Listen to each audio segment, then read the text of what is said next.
David, give us your thoughts on the squad's performance this afternoon. I thought we started quite well, got ourselves into some good situations to cause a threat in East Stirling's box. We challenged the players to try and make the game as best we possibly could about playing in East Stirling's half and their back line. We knew the pitch was going to be difficult. We knew we wouldn't really get the opportunity to play the way we'd normally expect our lads to try and play on that surface, but that's what it was. I thought we started that quite well. We got to our forward line quickly. I thought Wan did particularly well linking the game.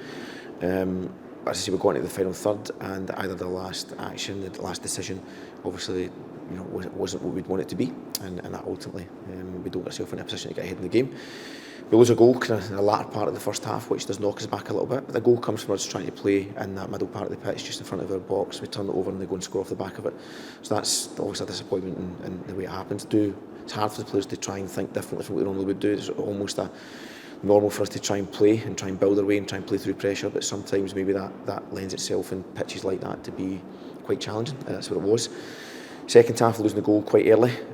Again, not great for us. You're 2-0 down. It's much harder to get yourself back and kind of foothold again. We did find a way to start playing again, but didn't create enough chances. So ultimately, we've got to do better in the first half with our chances in the front line. The second half, we didn't create as much as we would like.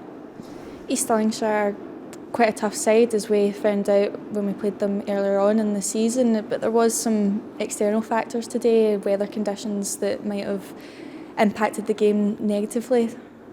Yeah, well listen, we had that a few days ago in the Seville game, so we knew what the pitch was going to be like. We knew it was going to be heavy, we knew it was going to be really soft, particularly in the middle part of it.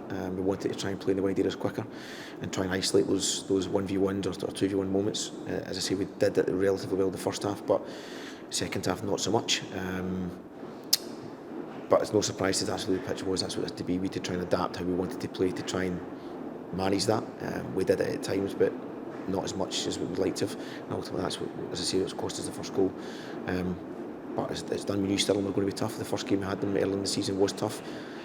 And the second half was, particularly in the last game, was the most challenging. We knew that they would play a similar way in the game here, and they did. As I say, they've managed to get the goal off a pressurised moment in the first half, and that makes it difficult. What was the message in the dressing room at half-time after going a goal down in the first half?